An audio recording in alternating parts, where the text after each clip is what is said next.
The following is a lecture given by His Divine Grace, A.C. Bhaktivedanta Swami Prabhupada, recorded on October 7th, 1968, in Seattle. Govindam Adipurusham Tamaham Bhajami. Govindam Adipurusham Tamaham Bhajami. So we are worshipping Govindam, the reservoir of all pleasures, Govinda, Krishna, and he is Adipurusham, the original person. So, Govindam Adipurusham Tamaham Bhajami. Bhajami means I worship, I surrender unto him, and I agree to love him. These are the terms offered by hymns by Brahma. The Brahma Samhita is considerably a large book. The first verse in the 5th chapter, it is said that the Lord, Govinda, he has got his particular planet which is known as Goloka Vrindavan. It is beyond this material sky. This material sky you can see as far as your vision go. But beyond that material sky there is spiritual sky. This material sky is covered by material energy, Mahatattva, and there are 7 layers of covering of earth, water, fire, air, and beyond that covering there is an ocean, and beyond that ocean the spiritual sky begins. And in that spiritual sky the highest planet is called Goloka Vrindavan. These things are described in the Vedic literature and the Bhagavad Gita also. Bhagavad Gita is very well-known book. There also it is stated, Najatra bhasati surja na sasanka na pava Jadagatyana nivartanti tadhyanam paramam mama. In the Bhagavad Gita it is said that there is another spiritual sky where there is no need of sunshine. Najatra bhasati surja. Surja means sun. And bhasati means distributing the sunshine. But there is no need of sunshine. Najatra bhasati surja na sasanka. Sasanka means moon. Neither there is need of moonlight. Na sasanka, na pavaka. Neither there is need of electricity. That means the kingdom of light. Here, this material world is kingdom of darkness. That you know, everyone. It is actually darkness. As soon as there is sun on the other side of this earth, it is darkness. That means by nature it is dark. Simply by sunshine, moonshine and electricity we are keeping it light. Actually it is dark. And darkness means ignorance also. Just like at night people are more ignorant. We are ignorant, but at night we are more ignorant. So, Vedic instruction is Tamasi ma jyotit gama. The Vedas say, don't remain in this darkness. Just transfer yourself to the kingdom of light.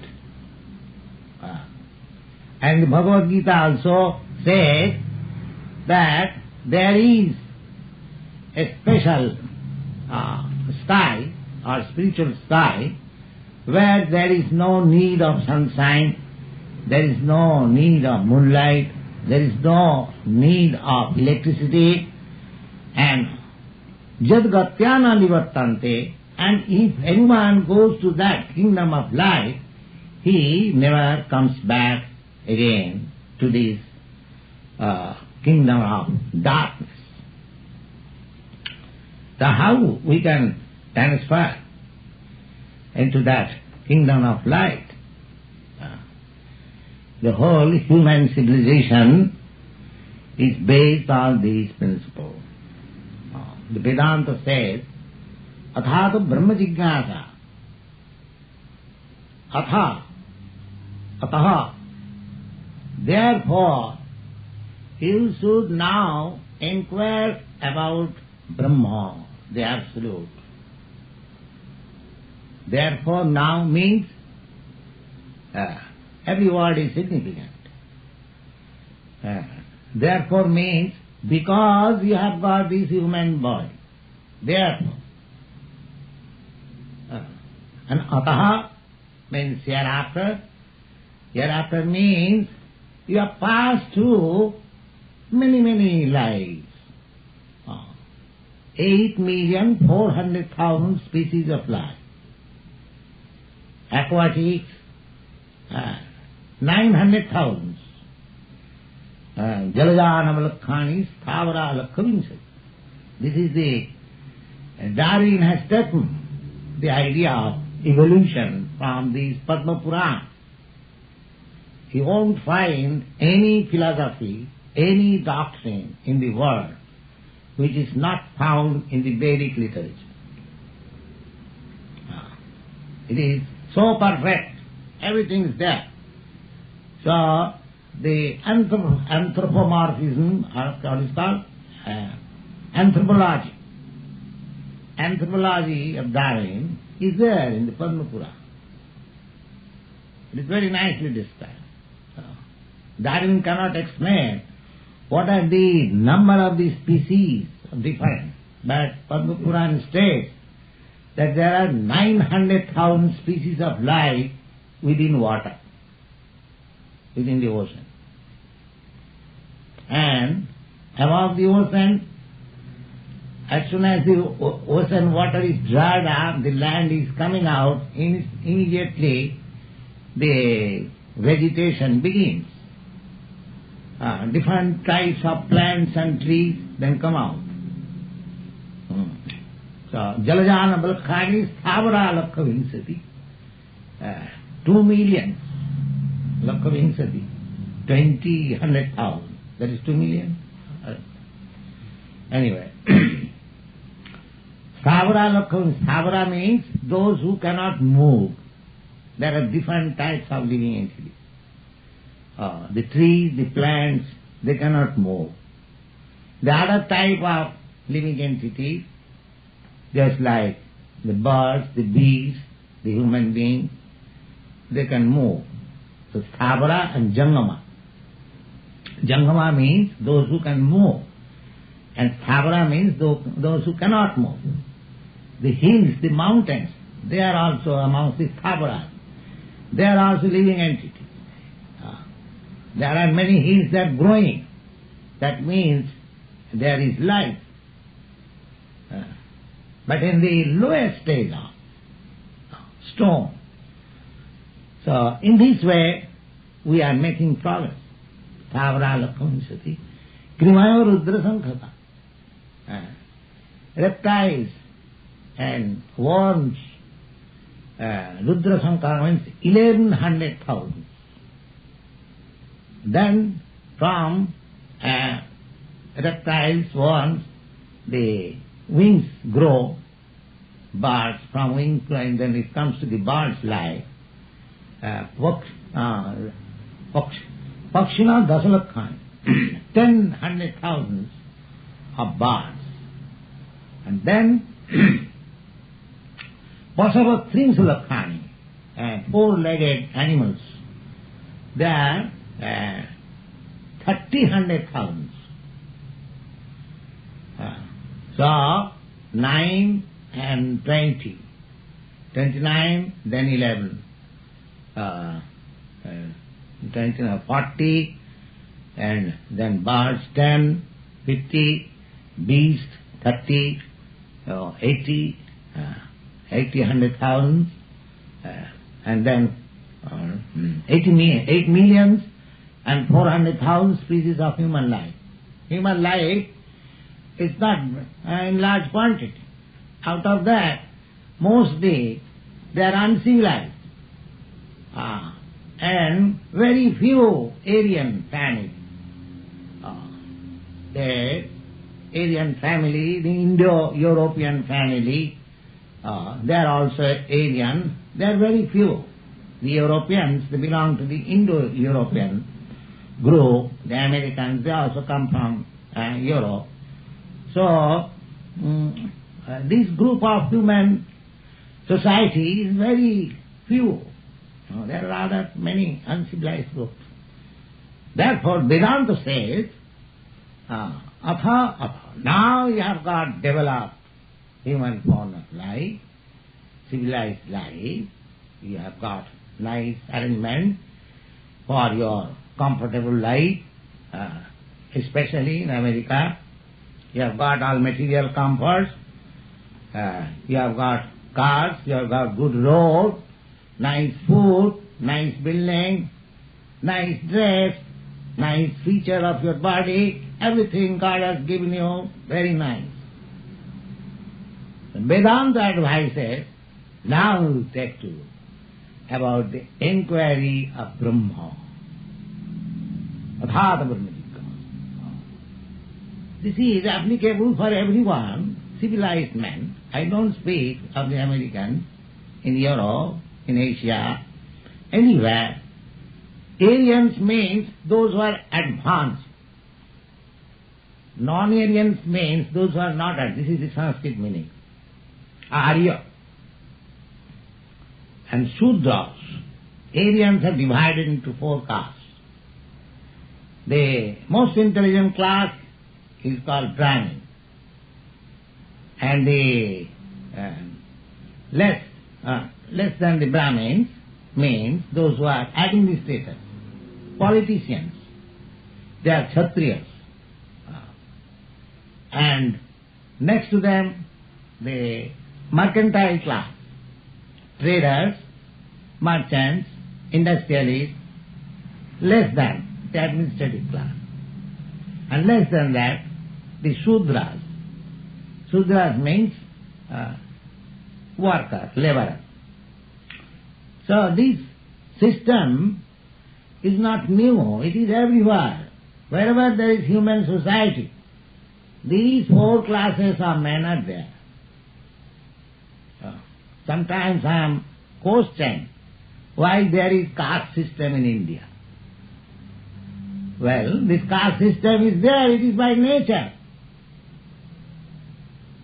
Bhagavad Gita says, Chaturvarnang maya system guna karma vibhagasa. The 4 classes of men are there. That is my law. How there are 4 classes? Guna karma vibhagasa. Guna means quality, and karma means work. If you have got very nice quality, intelligence, Brahminical qualities means if you speak truth, you are very clean, and you are self-controlled, your mind is in equilibrium, you are tolerant, and so many qualities. You believe in God, you know scriptures, practically, these qualities are for the higher class. Brahmin. The first quality of Brahmin, first qualification of a Brahmin is that he is truthful. He will disclose everything even to his enemy. He will never, hide anything. Sattam, Shaucham, very clean. A Brahmin is expected to take bath daily thrice. And chant Hare Krishna. Bhajjabhantaram, clean outside, clean inside. These are qualities. So,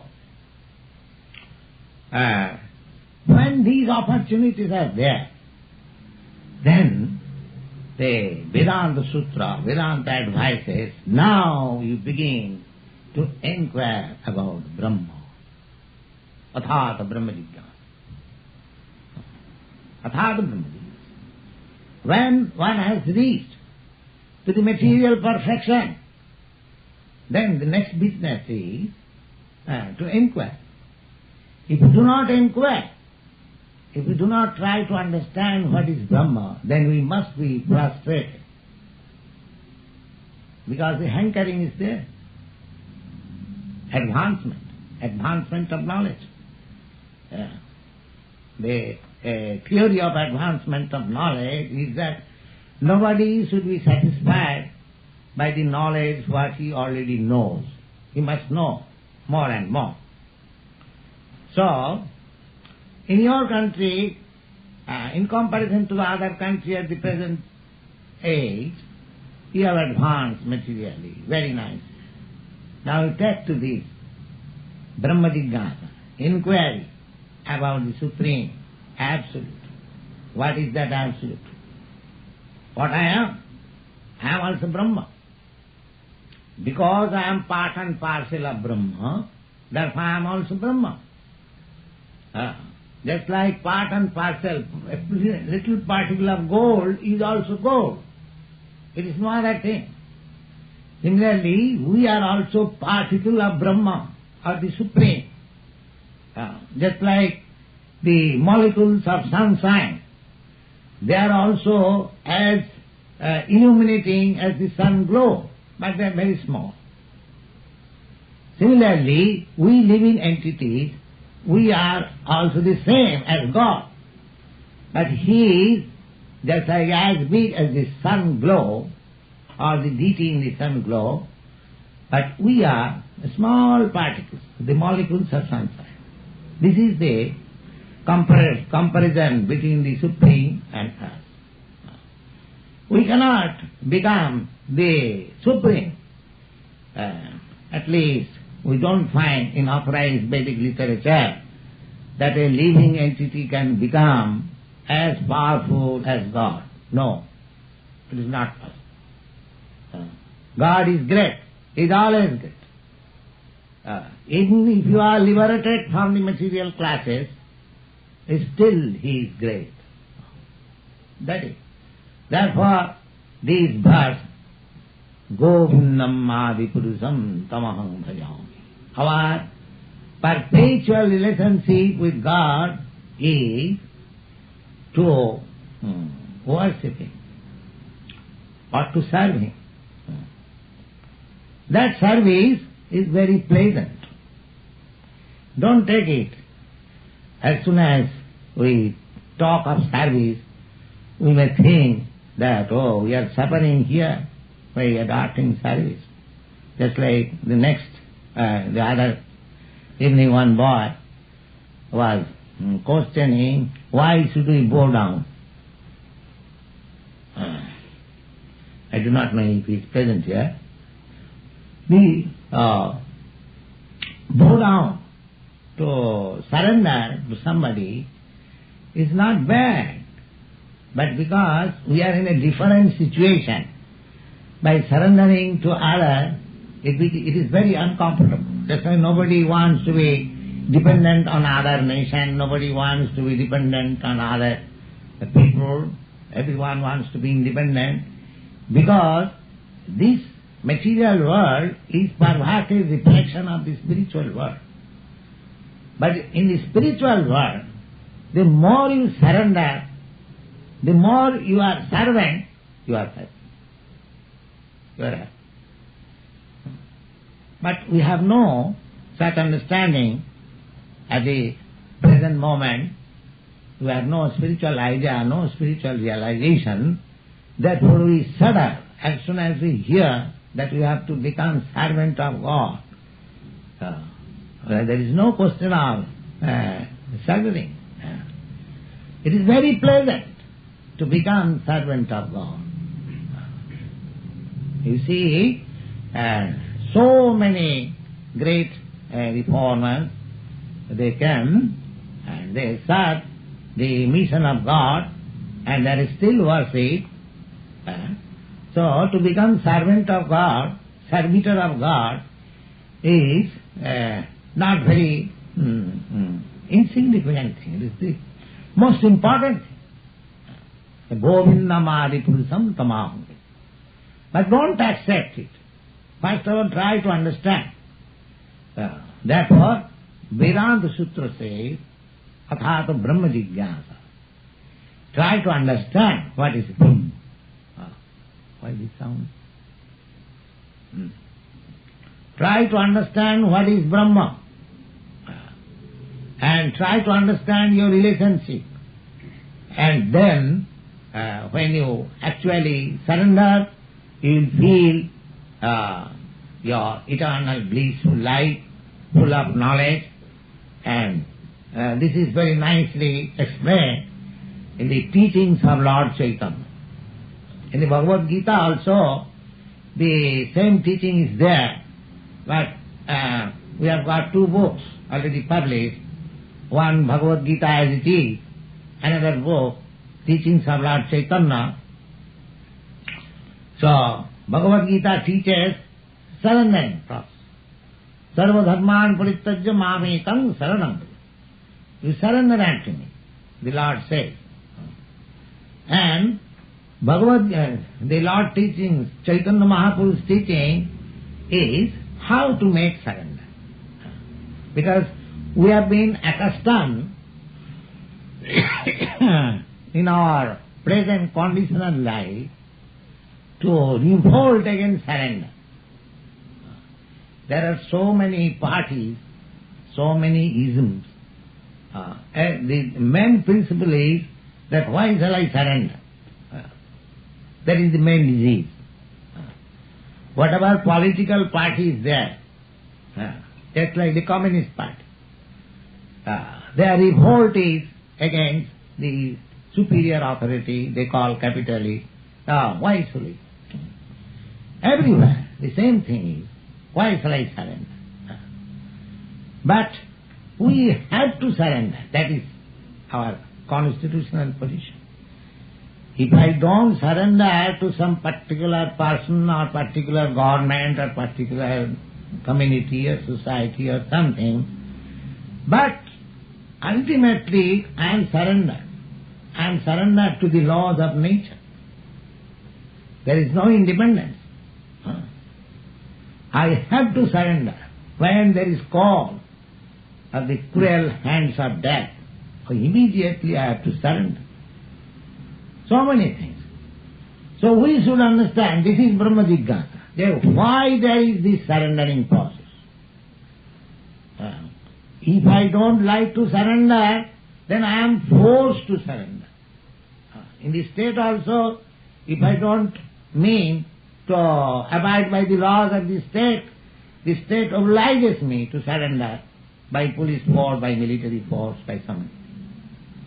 Similarly, I don't want to die, but death forces me to surrender. I don't want to become old man, but nature forces me to become old. I don't want any disease, but nature forces me to accept some sort of disease. So this surrendering process is there. Now we have to understand why this is so. That means my constitutional position is to surrender. But the present difficulty is that I am surrendering to a wrong person. When we understand that I should surrender to the Supreme Lord, then my constitutional position is revived. That is my liberty. I do not know that my position is to surrender. And that surrendering principle is my life, is my happy life. Just like a small child, if he surrenders to the wishes of the parents, his life is very pleasing, very happy. A young girl, if she surrenders to the wishes of the parents, and that is the system, Vedic system. A woman, by nature, is dependent. Artificially, if woman wants liberty, then his life is anartha. Her life is anartha. Therefore, Vedic system is, I am not manufacturing, I am speaking authorizedly on the Vedic principle. The Manu Samhita, the law of Vedas, Manu, the master of the humankind, Manu. Manu is the father of the mankind. So he has got his law book. That Manu Samhita law book is still followed in India so far as the Hindus are concerned. So in that book, Manu Samhita, it is stated, Na striyang satantratam arhati. It is the law that woman should not be given independence. Then, what should be the life? The life should be, so long she is not married, she must live under the guidance, dependent on the parents. And as soon as she is married, she should live dependent on her husband. And when the husband is gone out, because according to Hindu system, the husband does not remain at home for all the days till death. No. When children are grown up, he gives up wife and children and becomes a sannyasi, just like I have become. I have my children, I have my grandsons, I have my wife still, but I have given up all connection. So, how my wife is being maintained? Oh, she has got grown up children, so there is no anxiety. So dependence is not bad if there is dependence on the proper place. No father neglects to look after the comforts of her unmarried girl, of his unmarried girls and boys. According to Hindu system, a father-mother responsibility ceases after he gets the children married, either daughter or son. So much obligation. Then they are free. So dependence, I am speaking on the dependence. Dependence is not bad. Surrender is not bad. I have seen practically that woman surrendering to the husband. Still there are so many women in India. They are so happy and their life is so glorious. So we have to learn how things have to be done. Independence, artificial independence is no good always. Practically we have no independence. I may think of independence, but practically I have no independence. I am servant of my senses. Kamadinam kudidhana kudidha palita dunnidisa. We are all serving the senses. So where is my independence? I may declare independence from my father, from my state, from my country, from my community, but I am servant of my senses. So where is my independence? So we should know our constitutional position that in all circumstances we are dependent. Therefore, the best method of my perfection of life is to become dependent on God, Krishna. That is the solution of all problems. And Krishna consciousness movement is that. Try to understand your constitutional position and be surrendered to God, to Krishna. Then you will be happy. Very simple thing. The moment you surrender unto God, immediately you become happy. Mami vaja prapaddanti mayami tang taranti. So, our this Krishna consciousness movement is not very difficult either to understand or to execute.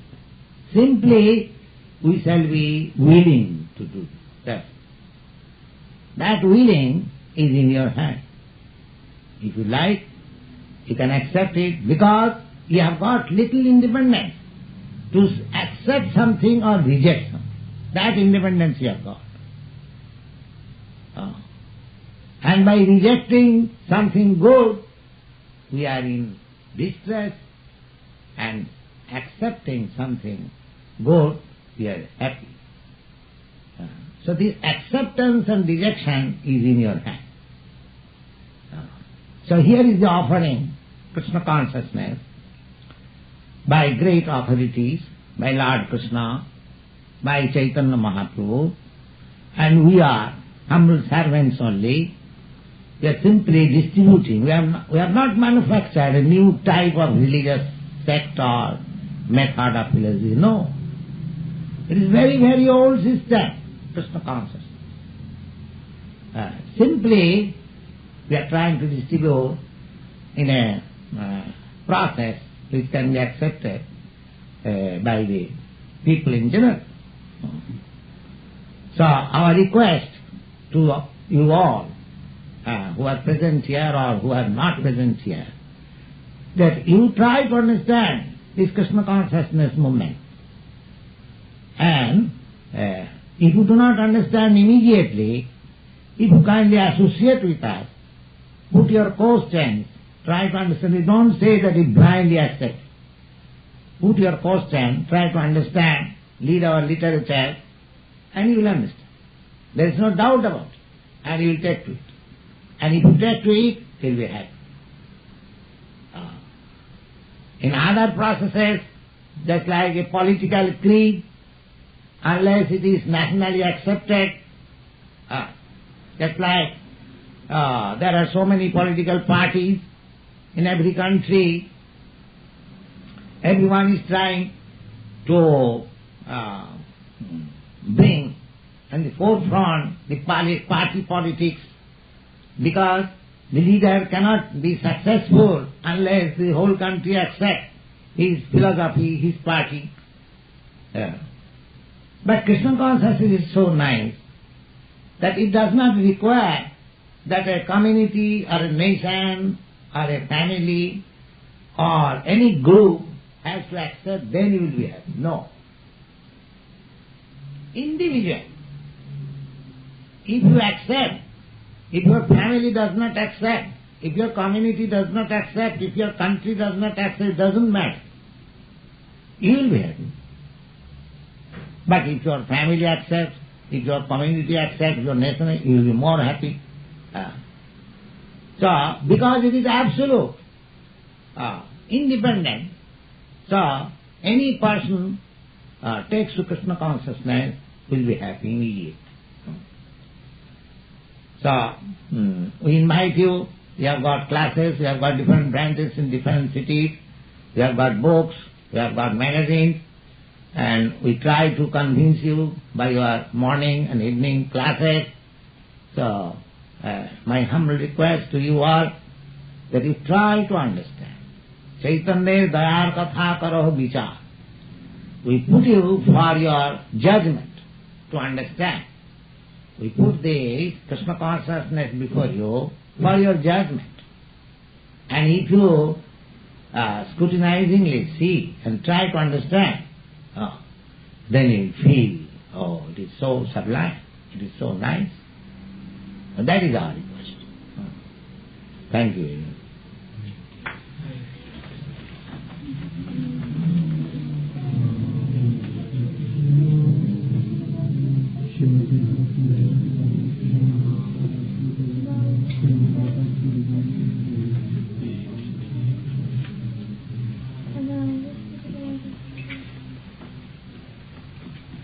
You have got any question? You can go.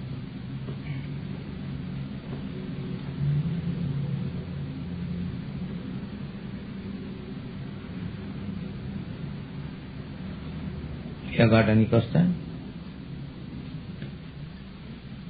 No, that guard. on if you have got any question.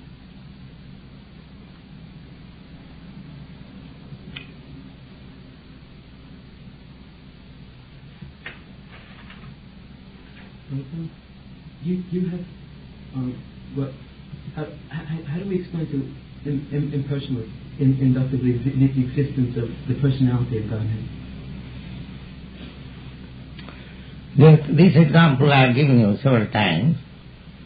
Just like you try to understand the sun. This is daily affair. Now, when you try to understand what is this sun, you first of all come to the sunshine, light. If you are covered with cloud, and if you have not known what is sun, that is a different thing. Or, even if it is covered, you can go up to over the cloud and see the sunshine and sun. So, the cloud is compared with Maya. So, sun is compared with the kingdom of God. And the president of the sun planet is God. This is example. God is far away and He is the greatest. He has created so many millions of suns. But I am giving that example. Now, to study the sun, first of all you come to the sunshine. The sunshine is distributed all over the universe. And the sun planet is situated in a localized place. And within the sun planet there is the predominating deity who is called Sun God. Now, if you want to study all these things, first of all you come to the sunshine. The sunshine is impersonal. Similarly, there is a transcendental rays from the planet where Krishna or God is there. Just a few minutes before I recited one verse from Bhagavad Gita, that Najatra bhasayate surya. That means it is illuminated. There is no need of sunshine. Just like this planet is not illuminated. Therefore, we want light from the sun, from the moon, from electricity. But Bhagavad Gita says that the planet of the Lord, there is no white planet, the sky, there is no need of sunshine. Every planet in the spiritual world is illuminated. So, because every planet is illuminating, the whole spiritual sky is dazzling illumination. So, one who approaches that dazzling illumination called Brahma Jyoti, they are called impersonalists. Is it clear? How does one show up in such an impersonalist with absolute proof? Logically, I was told Srila Bhaktivedanta has in such a proof. Apart from Bhakti, try to understand in a common sense. I can see that. There, just like sun planet, there is sunshine. The sunshine is impersonal. But if you have got power to enter into the sun globe, then you will find there are so many persons. They have got fiery body. It is not a fact that in other planets there is no life. That is a nonsense. Every planet there is life, but they have got different situation, different atmosphere. The moon planet is very cold. Even the modern scientists, they agree that the temperature in the moon planet is below 200 degree zero. So it is very cold. Similarly, sun planet is very hot. Similarly, there are other planets which is made of air, some planets made of water. These five elements, earth, water, planet, and air, ether, these are the ingredients of material world. So some planet is made of something, some planet is made of something. But this earth is made of earth only and water.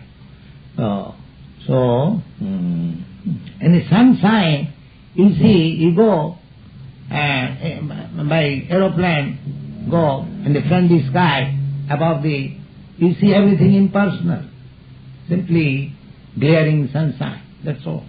But that does not mean it is impersonal. There are many planets within the sunshine, millions of planets, but you cannot see. Similarly, persons who cannot see beyond the Brahma Jyoti, the transcendental rays of the spiritual sky, they are impersonal. They are impersonal. But one who goes to the transcendental planets, Vaikuntha, Golok Vrindavan, they see God is that planet, a person. As you are person, I am person, you will find person. So, it is pure fund of knowledge only that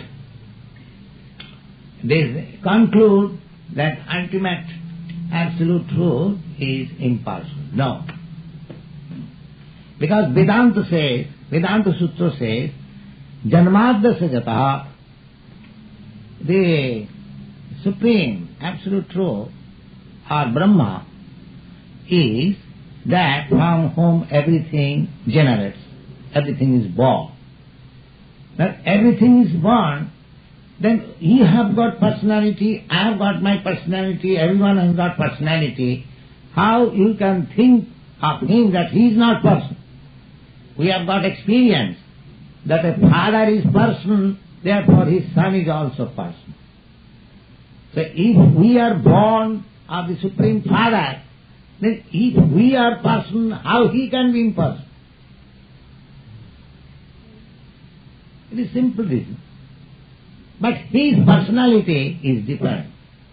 Our personality is different. Ishvara Parama Krishna Sachidananda Vigraha. His body is different, Sachidananda Vigraha. His power is different, his potency is different. Different means that is all spiritual. The difference of spirit and matter, we can understand that spirit is the basic principle of movement of matter. Because the spirit soul is within this body, therefore it is moving. Because the spirit soul is there within this body, therefore it is growing. So spirit soul is the basic principle of all material expanse. Similarly, God being full spirit, whole spirit, he is the basic principle of all cosmic manifestations. But he is person. These things are there in the Bhagavad Gita. I read, Arjuna says that it is very difficult to understand your personality. People are bewildered, but he is person. And in the Katha Upanishad and many other Upanishads, it is said, Nitya Nityanam Chetanas Chetananam. He is the chief eternal amongst all eternal. That means we, living entities, we are also eternal. But he is the chief eternal. So if we are persons, then he is also person. In the Bhagavad Gita also, the Lord says that myself, yourself, my dear Arjuna, and all these kings and soldiers who have come here, assembled here, they are all persons. They are all persons in the past. They are persons at present. And they will continue as persons in the future. These things are there. So individual soul of God, every one of us is person. Each and every one. Person. Imperson is another feature of the person. Just there is a example. Just in sun planet, there is person, the predominating deity, and his personal effulgence is the sunshine. The sunshine is impersonal, but the planet is localized, and the predominating deity is personal.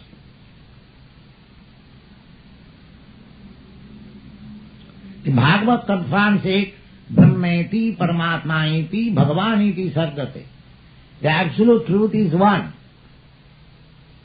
Just like the sun, the sunshine, and the deity within the sun, that is one unit. But some portion is called sunshine, some portion is called sun planet, some portion is called the deity. Similarly, the Supreme Brahma is one. His person, his localized position, and his influence and energy, they are one. This is the Suddhadvaitava, pure monism. The Shankaracharya's philosophy is monism, one. And the Ramanujarya explains, yes, one unity in diversity. So, this is unity. The sun deity, the sun planet, and the sunshine is one unit. But still, there is diversity. The division of the sunshine is different from the sun planet. The sun planet is different from the predominant deity in the sunshine.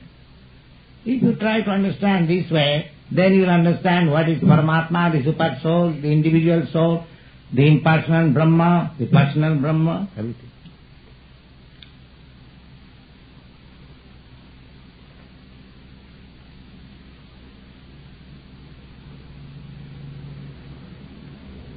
Is that clear?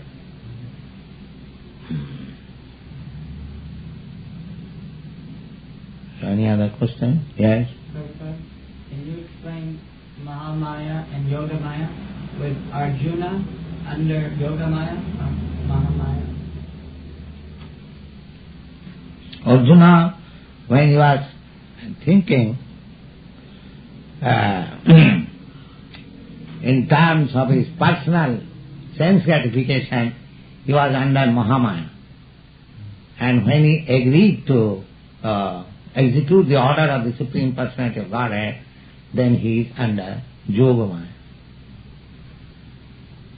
How is it Arjuna, who is eternally liberated?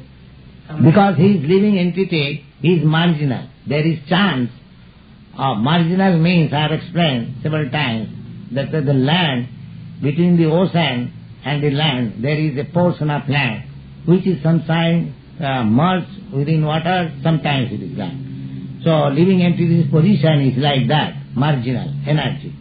He may be under the influence of Yogamaya or he may be under the influence of Mahamaya. When he is under the influence of Mahamaya, that is his conditional life. And when he is under the influence of Yogamaya, he is free.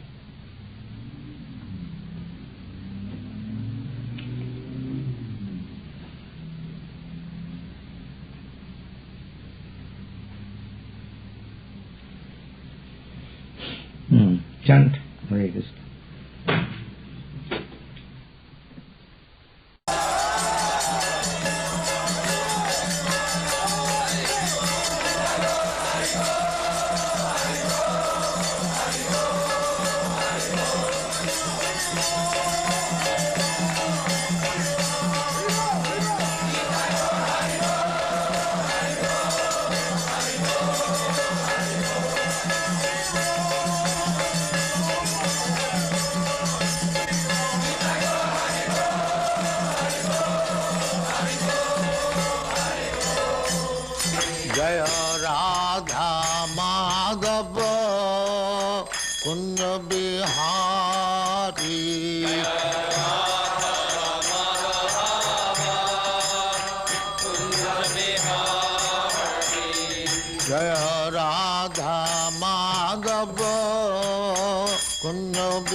Yashodanandana Vrajana Ranjana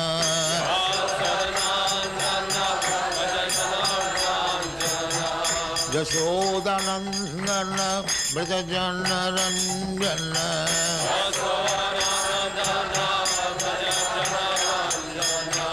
Jamuna tira banachari.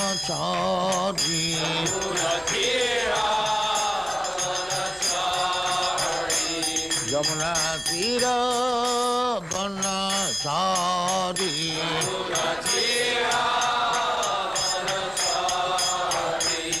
Jaya Radha Madhava Kunja Bihari.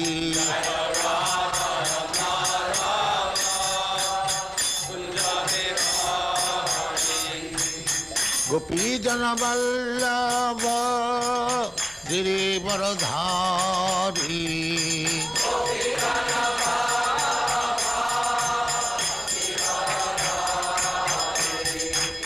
Gopi Jana Vallabha Girivaradhari.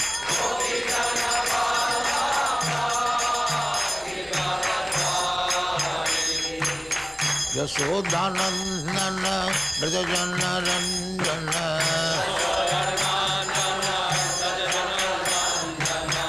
Yasodhanandana Vrajajana Ranjana.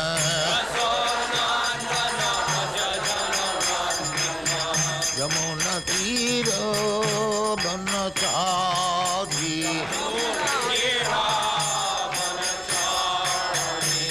Yamuna tira banachari.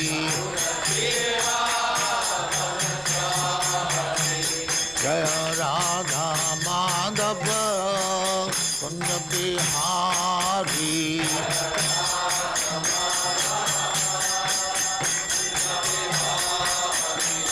Jaya Radha Madhava Kunja Bihari.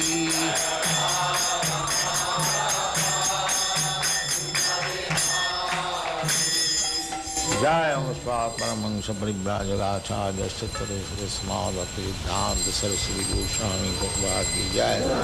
Ananta Koti Vaishnavindra ki jai. Ramacharya Shri Haridas Thakur ki jai. Prem se kaho Sri Krishna Chaitanya Prabhu Nityananda Shri Advaita Gadadhar Shivasadi Gaur Bhaktivinoda ki jai. Shri Radha Krishna Mokh Gopinath Sam Khand Radha Khand Girivardhan ki jai. Vrindavan Dham ki jai. Navadvip Dham ki jai. Ganga Mai ki jai. Jamuna Mai ki jai. Guru Dwarka Dham ki jai. Swami Bhaktivedanta ki jai. All glories to the Assembly. All glories to the Assembly. Thank you very much.